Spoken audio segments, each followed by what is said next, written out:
Hello साथियों, स्वागत है आप सभी का आपके अपने ही चैनल स्टडी विथ रोहित में।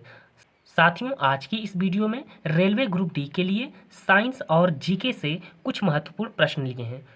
तो आप लोग वीडियो को अंत तक देखिएगा। अगर आपको किसी भी प्रश्न का आंसर पहले से पता हो तो उसका आंसर आप कमेंट में करेंगे।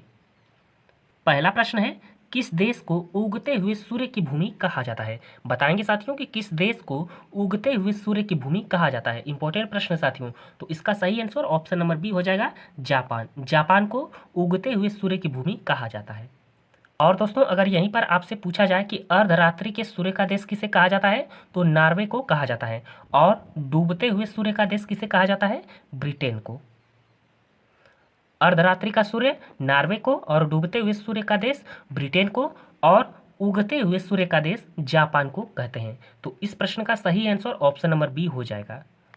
दोस्तों, आज की वीडियो के सभी प्रश्न वेरी वेरी इंपॉर्टेंट है, बहुत ही महत्वपूर्ण प्रश्न है दोस्तों। तो आप लोग वीडियो को अंत तक देखिएगा। अंत में दोस्तों एक होमवर्क है आप लोगों के लिए। दोस्तों एक प्रश्न है, तो उसका भी आंसर आप कमेंट में जरूर करेंगे। क्वेश्चन 2 है, वेरी वेरी इंपॉर्टेंट प्रश्न है दोस्तों। अक्सर एग्जाम में देखने को मिलता है ये प्रश्न। दक्षिण अमेरिका महाद्वीप का सर्वोच्च पर्वत शिखर कौन सा है? Mount Elbrus, mount McKinley, mount एकांगुआ, mount Kilimanjaro. तो इसका सही आंसर ऑप्शन नंबर सी हो जाएगा, माउंट एकांगुआ। दक्षिण अमेरिका महाद्वीप का सर्वोच्च पर्वत शिखर माउंट एकांगुआ है। अगला प्रश्न है, मानव शरीर का सबसे भारी अंग कौन सा है? कई बार दोस्तों ग्रुप डी के एग्जाम में आया हुआ है और इस बार भी आएगा। तो मानव शरीर का सबसे भारी अंग कौन सा है? तो इसका सही आंसर ऑप्शन नंबर डी हो जाएगा, लीवर। लीवर ये मानव शरीर का सबसे भारी अंग होता है।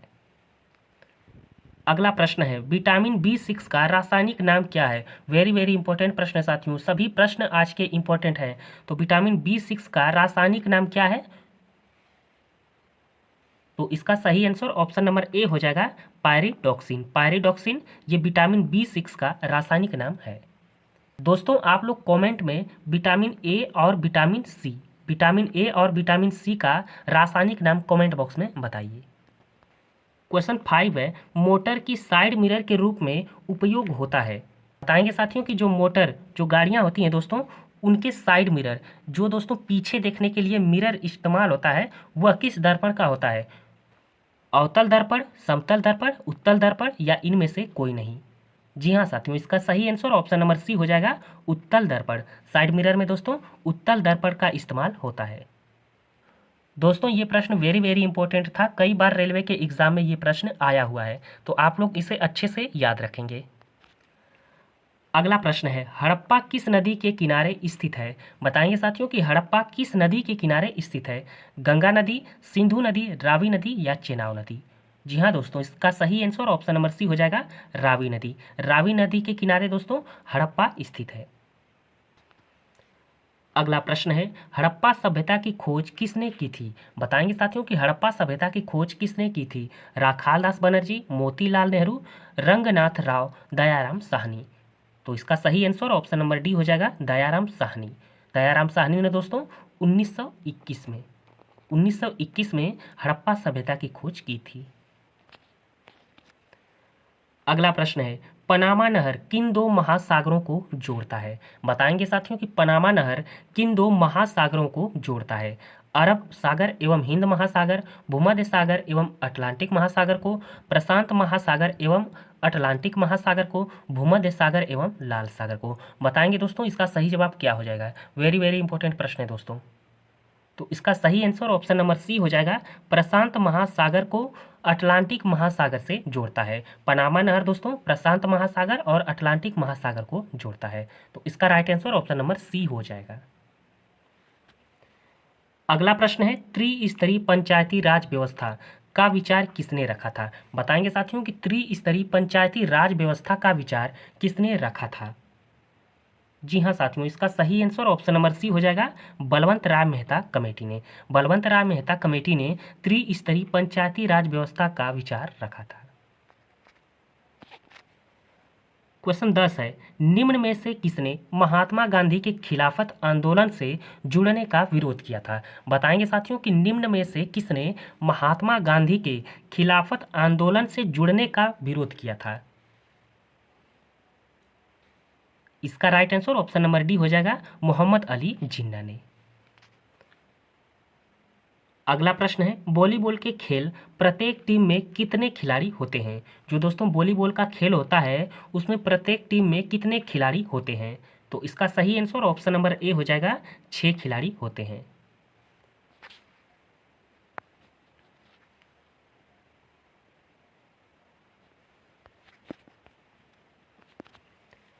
अगला प्रश्न है, प्रसिद्ध संगीतकार तानसेन प्रायः किस शासक के दरबार में गाया करते थे?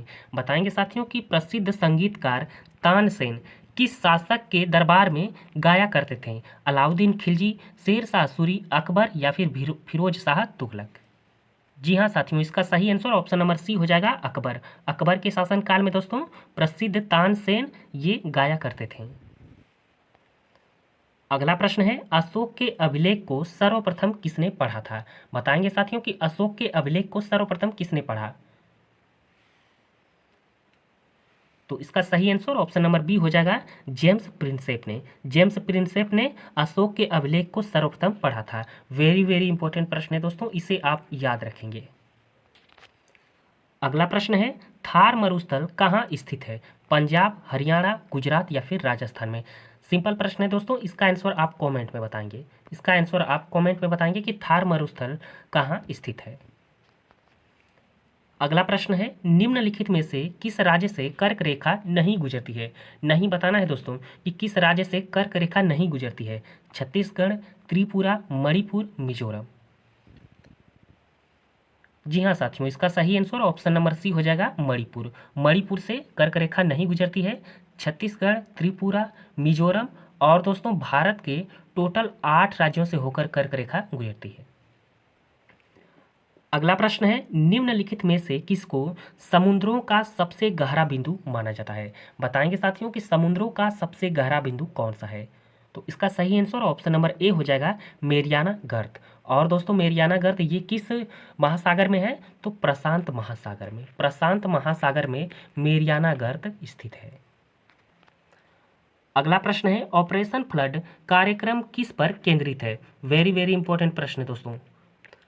अक्सर दोस्तों ये प्रश्न सभी एग्जामों में देखने को मिलता है, तो आप इसे अच्छे से याद रखेंगे।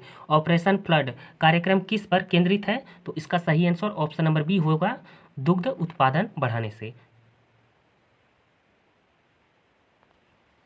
अगला प्रश्न है, सौर मंडल के किस ग्रह का घनत्व सबसे अधिक है? बताएंगे साथियों कि सौर मंडल के किस ग्रह का घनत्व सबसे अधिक है? शनि, मंगल, बृहस्पति, अरुण? तो इसका सही आंसर ऑप्शन नंबर सी हो जाएगा, पृथ्वी। पृथ्वी का घनत्व सबसे अधिक है। अगला प्रश्न है, किस ग्रह को लेटा हुआ ग्रह कहते हैं? बताएंगे साथियों कि किस ग्रह को लेटा हुआ ग्रह कहा जाता है? तो इसका सही जवाब ऑप्शन नंबर बी हो जाएगा, अरुण। अरुण ग्रह को लेटा हुआ ग्रह कहा जाता है। अगला प्रश्न है, फोबोस और डेमोस किस ग्रह के 2 उपग्रह हैं? इंपॉर्टेंट प्रश्न है दोस्तों, इसे आप याद रखिएगा। फोबोस और डेमोस किस ग्रह के 2 उपग्रह हैं? तो इसका सही आंसर ऑप्शन नंबर बी हो जाएगा, मंगल। मंगल ग्रह के फोबोस और डेमोस उपग्रह हैं। अगला प्रश्न है, मनुष्य के शरीर का सामान्य तापमान कितना होता है? बताएंगे साथियों कि मनुष्य के शरीर का सामान्य तापमान कितना है? कई बार दोस्तों ग्रुप डी के एग्जाम में आया हुआ यह प्रश्न है। तो इसका सही आंसर ऑप्शन नंबर सी हो जाएगा, 37 डिग्री सेल्सियस। अगला प्रश्न है, आकाश का रंग किसके कारण नीला प्रतीत होता है? बताएंगे साथियों कि आकाश का रंग किसके कारण नीला प्रतीत होता है? प्रकीर्णन, अपवर्तन, परावर्तन या फिर विवरण? तो इसका सही आंसर ऑप्शन नंबर ए हो जाएगा, प्रकीर्णन। प्रकीर्णन के कारण आकाश का रंग नीला प्रतीत होता है। अगला प्रश्न है, पुस्तक किताब उल हिंद का लेखक कौन है? बताएंगे साथियों कि किताब उल हिंद पुस्तक के लेखक कौन है? फिरदौसी, अबुल फजल, कलहड़ या फिर अलब रूनी? तो इसका सही आंसर ऑप्शन नंबर डी हो जाएगा, अलब रूनी। किताब उल हिंद पुस्तक के लेखक कौन है? अलब रूनी। अगला प्रश्न है, भारत में कौन सी मिट्टी सर्वाधिक पाई जाती है? बताएंगे साथियों कि भारत में कौन सी मिट्टी सर्वाधिक मात्रा में पाई जाती है? लाल मिट्टी, लेटराइट मिट्टी, काली मिट्टी या फिर जलोढ़ मिट्टी? तो इसका सही जवाब ऑप्शन नंबर डी हो जाएगा, जलोढ़ मिट्टी। जलोढ़ मिट्टी ये भारत में सर्वाधिक पाई जाती है। अगला है विश्व मधुमेह दिवस कब मनाया जाता है। बताएंगे साथियों कि विश्व मधुमेह दिवस कब मनाया जाता है। 15 अक्टूबर, 16 सितंबर, 14 नवंबर, 8 नवंबर। दोस्तों ये आज की वीडियो का अंतिम प्रश्न है।